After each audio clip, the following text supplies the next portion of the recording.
നമ്മുടെ experiment thermal conductivity of metal ബാറാണ്. അപ്പോൾ ഇതാണ് നമ്മുടെ അപ്പാരറ്റസ് എന്ന് പറയുന്നത്.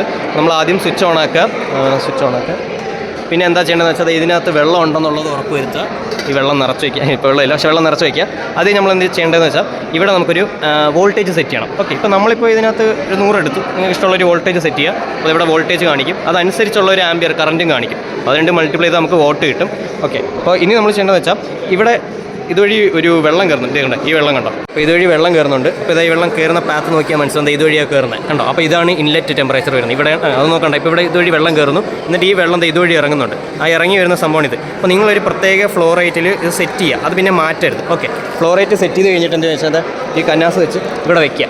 എന്നിട്ട് ചെയ്യേണ്ടത് വെച്ചാൽ 1 മിനിറ്റ്, കൃത്യം 1 മിനിറ്റ് എന്ത് ചെയ്യുക, ടൈം നോക്കാം. 1 മിനിറ്റ് കൊണ്ട് ഇത് എത്ര നിറയുന്നു നോക്കാം. അപ്പോൾ 1 മിനിറ്റ് കൊണ്ട് ഇപ്പോൾ എത്ര നിറയുന്നതെന്ന് നോക്കണം. ഓക്കെ, ഇപ്പോൾ ഞാൻ പറയുകയാണ് 1 മിനിറ്റ് കൊണ്ട് ഒരു 93 നിറഞ്ഞെന്ന് വിചാരിക്കും. ഇതിനകത്ത് 93 നിറഞ്ഞെന്ന് വിചാരിക്കും. അത് CC ആണ്. ഓക്കെ, അപ്പോൾ 93 CC ആണ് നിറയുന്നതെങ്കിൽ നമ്മൾ ചെയ്യേണ്ടത് വെച്ചാൽ 1 മിനിറ്റ് 93 CC നിറഞ്ഞു. അങ്ങനെയാണെങ്കിൽ ഒരു സെക്കൻഡിൽ എത്ര നിറയുന്നത് ചെയ്യാൻ കണ്ടുപിടിക്കാൻ വേണ്ടി ഡിവൈഡ് ബൈ 60 ചെയ്യുന്നു. പിന്നെ ഇത് CC അല്ലേ, അതിനെ കിലോഗ്രാം ആക്കാൻ വേണ്ടി ഡിവൈഡ് ബൈ 1000 ചെയ്യുന്നു. അപ്പോൾ നമുക്ക് 1.56 × 10⁻³ കിലോഗ്രാം പെർ സെക്കൻഡിൽ നമുക്ക് എന്ത് കിട്ടും?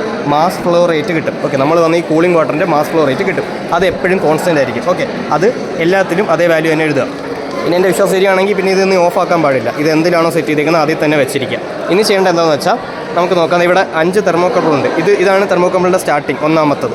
ഇതാണ് 5ാമത്തത്. അപ്പോൾ ഇതിൻ്റെ ഇടയിൽ ഇക്വി ഡിസ്റ്റൻസ് ആയിട്ടാണ് ഓരോന്നും വെച്ചിരിക്കുന്നത്. അപ്പോൾ ഇത് 1 ആണെങ്കിൽ ഇവിടെ 2 ആയിരിക്കും, 3 ആയിരിക്കും, 4 ആയിരിക്കും, 5 ആയിരിക്കും. ഓക്കെ, അങ്ങനെ ആയിരിക്കും സംഭവം. എന്നിട്ട് നമ്മൾ ഇവിടെ നോക്കിയാൽ നമുക്ക് കൃത്യമായിട്ട് എഴുതിയിട്ടുണ്ട്.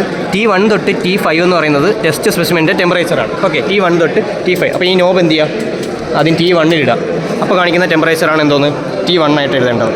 ഓക്കെ, അത് കഴിഞ്ഞ് ഇനി T2 ഇടുക, T3 ഇടുക, 4 ഇടുക, 5 ഇടുക. അങ്ങനെ ഈ 5 ടെമ്പറേച്ചർ നോട്ട് ചെയ്യാം. നിങ്ങൾ ശ്രദ്ധിക്കണമെന്ന് വെച്ചാൽ T1 ടെമ്പറേച്ചർ ഏറ്റവും കൂടുതലായിരിക്കും. അപ്പോൾ അങ്ങോട്ട് വരുന്നതനുസരിച്ച് ഇത്തിരി കുറഞ്ഞ് T5 ഏറ്റവും കുറവായിരിക്കും വരുന്നത്. അങ്ങനെ T1 തൊട്ട് T5 എടുത്താൽ മതി. പിന്നെ നിങ്ങൾ വിചാരിക്കും T6 ഒക്കെ എടുക്കേണ്ടത്. അത് വേണ്ട, അത് വേറൊരു സംഭവത്തിൻ്റെ, അത് നമുക്ക് ആവശ്യമില്ല. ഇനി നമ്മൾ എന്താണെന്ന് വെച്ചാൽ T10 ആണ്. T10 എന്ന് പറയുന്നത് വാട്ടറിൻ്റെ ഇൻലെറ്റ് ടെമ്പറേച്ചറാണ്. T11 എന്ന് പറയുന്നത് വാട്ടറിൻ്റെ ഔട്ട്ലെറ്റ് ടെമ്പറേച്ചറാണ്. അപ്പോൾ നമ്മൾ ഈ നോബ് ഞാൻ T10 കൊണ്ടുവന്നു. അപ്പോൾ കാണിക്കുന്ന ടെമ്പറേച്ചറാണ് T ഇൻലെറ്റ് ടെമ്പറേച്ചർ. ഓക്കെ, അത് എഴുതുക.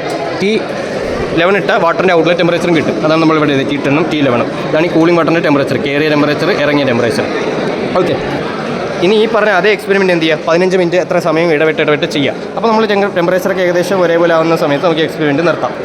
പിന്നെ ഇതിൻ്റെ ഒരു കൺസെപ്റ്റ് എന്ന് വെച്ചാൽ ഇവിടെ എന്തോ ഒരു ഇലക്ട്രിക് കോയിൽ ഉണ്ട്. നമുക്ക് ഇങ്ങേ അറ്റത്തൊരു ഇലക്ട്രിക് കോയിൽ ഉണ്ട്. അതുകൊണ്ടാണ് ഇവിടെ ഏറ്റവും കൂടുതൽ ചൂട് വരുന്നത്. ഈ മെറ്റൽ റോഡ് എന്ത് ചെയ്ത് കണ്ടക്ഷൻ നടന്ന് ഇങ്ങോട്ട് വരുമ്പോൾ ടെമ്പറേച്ചറും ഉള്ള ഒരു ടെമ്പറേച്ചർ ഉണ്ടല്ലോ T1 2. അപ്പോൾ അതാണ് ഓരോ തെർമോകപ്പിൾ വെച്ച് നമ്മൾ മെറ്റൽ ബാറിൻ്റെ ഓരോ റീജിയനിലുള്ള മെറ്റൽ റോഡിൻ്റെ ഓരോ റീജിയനിലുള്ള ടെമ്പറേച്ചർ നമ്മൾ അളക്കും.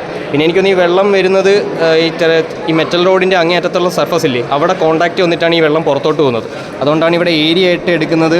കണ്ടോ, π/4 d² ആണ്. അതായത് ആ മെറ്റൽ റോഡിൻ്റെ അതിൻ്റെ ഡയമീറ്റർ ഉണ്ടല്ലോ, അതേ × π/4 അങ്ങനെയാണ് ചെയ്യുന്നത് ഏരിയ കണ്ടുപിടിക്കുക. അപ്പോൾ ഇത്രയേ ഉള്ളൂ. അപ്പോൾ ഇത് കോൺസ്റ്റൻ്റ് ആകുമ്പോൾ നമുക്ക് എക്സ്പെരിമെൻറ്റ് നിർത്താം.